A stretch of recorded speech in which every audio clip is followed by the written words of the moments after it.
Bonjour, Alain Zurcher, professeur de chant sur chanteur.net. Alors juste quelques exemples aujourd'hui sur la manière dont on peut timbrer différemment une voyelle. Donc la voyelle A, c'est la voyelle qui peut avoir le plus de couleurs possible, selon qu'elle est plus antérieure, plus postérieure. Donc elle est en effet au sommet du triangle vocalique. Ce triangle sera expliqué par ailleurs, vous en trouvez des explications d'ailleurs déjà sur Internet. La voyelle A, que ce soit en voix parlée ou en voix chantée, c'est un petit peu la même chose. Donc vous pouvez la chercher en voix chantée, vous pouvez choisir la voyelle que vous préférez, le A que vous préférez en voix chantée, mais vous pouvez aussi le chercher en voix parlée. C'est parfois plus simple. Donc là, je parle sans chercher à timbrer spécialement ma voix. Si je parle un peu plus à l'italienne, si je dis bella, bella, bella, ciao, bella donna, ah. Donc on a un A qui est différent de A. Donc le A parlé français sans chercher à placer sa voix à la timbrer, c'est un A un, un peu guttural chez moi. Alors chez vous, c'est peut-être complètement différent. Alors ce A, rien qu'en parlant, on peut chercher à modifier un petit peu sa cavité de résonance, donc le résonateur bucco-pharyngé, faire intervenir également éventuellement de la nasalité, sans que ça devienne tout à fait en, mais enfin il y a des intermédiaires possibles. Donc on peut avoir des A plus ou moins clairs, plus ou moins sombres. Donc alors si on essaye, si on fait A, A. Donc là je vais vers la gorge, vers le pharynx. A. Là je vais vers le voile du palais, c'est-à-dire je soulève, je contracte trop le voile du palais, donc j'obtiens une certaine rigidité, donc une dureté dans la résonance. A, A. Bon. Alors si on pense A, là c'est plus pointu, donc c'est plus vers la nasalité, plus dans le masque, si vous voulez. Là c'est très nasal. C'est un peu plus en retrait, donc c'est peut-être un peu moins nasal. Donc là on a aussi cette A. On a une petite activité ici, on a une bouche qui n'est pas très ouverte. Donc vous pouvez jouer sur A, A, Là c'est dans les joues. Si on le met si je l'ouvre trop vers l'avant, donc vers les lèvres, bon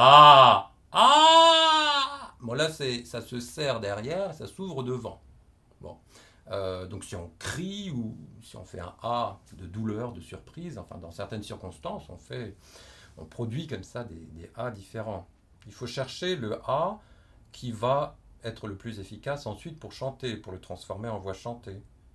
Donc on peut voir que c'est pas très favorable de chercher à dilater exprès les résonateurs. Parce qu'on arrive sur quelque chose de très fixe. Or, pour chanter, pour faire de la musique, on préfère être souple. Et on préfère pouvoir ensuite, en fonction du contexte, des paroles, du personnage, on préfère pouvoir colorer encore la voyelle diversement. Donc la voyelle de base, le A de base, il faut qu'il ait une certaine neutralité. Il ne faut pas qu'il soit complètement couvert et sombré, pas complètement nasal, parce que sinon, bon, vous avez une couleur en permanence. Donc il faut une couleur de base moyenne que vous pouvez faire un petit peu évoluer vers d'autres couleurs. Alors, si on cherche à partir toujours de ce A, on va explorer un peu comment on peut trouver un A qui puisse devenir chanté. A, A, A. Donc là, c'est un petit peu nasal. Alors, je vérifie. A, A, A. Mais c'est pas nasal au point de passer par le nez. Donc on sent pas, si on bouche les narines, on sent pas de pression, comme si je faisais A. Donc là, il y a moins de choses qui passent par la bouche, il y a plus d'ondes et de pression de souffle qui veut passer par le nez. Donc si on bouche les narines, c'est comme si on dit vraiment en. À la limite, bon, il n'y a presque rien qui peut sortir parce qu'on bouche le nez. Donc c'est intéressant de chercher des sensations qui éveillent un peu cette région-là. Bon, l'avant du palais dur, le fameux à point morant, là, un petit peu au niveau du rebord alvéolaire. Donc comme si on visait un peu, alors certains disent derrière le nez, ou entre la lèvre supérieure et la base des narines. Les sensations subjectives peuvent varier. Mais c'est cette idée-là, cette idée d'une cavité buccale qui n'est pas dilatée. Donc on ouvre un peu la bouche, mais pas ah, ah. On peut faire un A avec la bouche presque fermée. Ah, ah.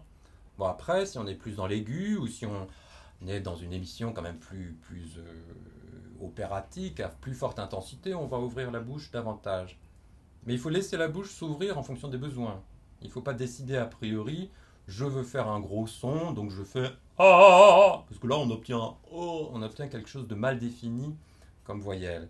Et bien sûr, si après on veut mettre un i ou un u dans cette ouverture-là, ça sera encore pire, ça ressemblera encore moins à une voyelle fermée. Le A étant une voyelle ouverte, c'est possible, disons, d'ouvrir aussi un peu plus la cavité buccale, mais ce n'est pas nécessaire. Il ne faut pas que ça soit constant et fixe. Alors des petits arpèges. Si on fait alors des petits... Donc donc on voit parler. Mais si je prends ma voix italienne de tout à l'heure. Bella, bella, ba, bella, bella, bella, bella, bla, Donc c'est juste l'idée de bella donna. Est-ce que chez vous ça déclenche aussi un timbre différent? Pas forcément, mais vous avez peut-être d'autres trucs pour passer en mode chanter, quoi, devenir chanteur. Chacun a ses trucs et chacun a ses repères personnels pour sentir quand il parle et quand il chante et comment il veut chanter. Donc en fonction de la manière dont vous voulez chanter, vous allez mémoriser un certain timbre. Donc à l'oreille, vous allez le reconnaître. Vous vous direz ah voilà, ça c'est le timbre chanté que je veux.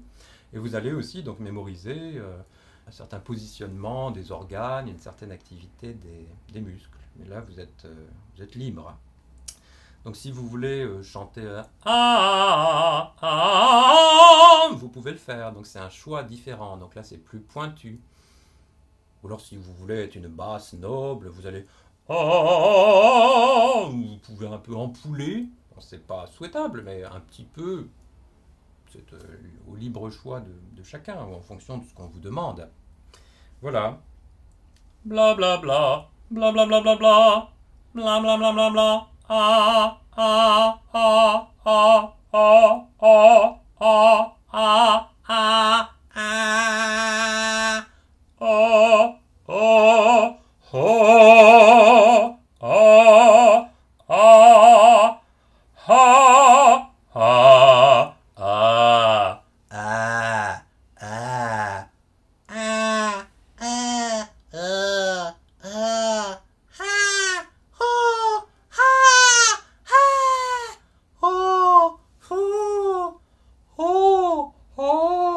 Avec la langue qui recule aussi comme ça, oui. Là, j'ai la langue complètement dans le fond de la bouche. Ça fait pas partie des sons idéaux, mais c'est un son possible. Ah, ah, ah, ah, ah, ah. Là, c'est en mettant du souffle dans différentes ouvertures de bouche. Ha, ha, ha, ha, ha, ha, ha, ha, ha, ha. Bon, ça n'a plus grand chose à voir avec un A. Bon, il y a peut-être un A idéal pour chanter tel type de musique, à tel moment, pour tel public. Mais il n'y a pas un A unique, hein. Il y a des quantités de A. Déjà, vous avez aussi le A de pâle, visage pâle, mon brosse, comme on disait en diction ancienne. Quand le A était suivi d'un S, c'était un A long et couvert. Voilà, donc amusez-vous avec des A comme vous voulez. Et retenez bien que donc tout ce que vous faites en vous amusant ou tout ce que vous faites en voix parlée, en fait vous pouvez le transposer en voix chantée. Donc c'est votre voix, c'est la même voix. Donc si c'est plus amusant de faire des sons un peu n'importe comment ou en parlant, vous n'êtes pas obligé de vous dire tout de suite attention je chante, donc c'est sérieux. Parce que bon, si on est trop sérieux, on ne trouve pas forcément les solutions les plus riches, les plus évidentes. Voilà, merci.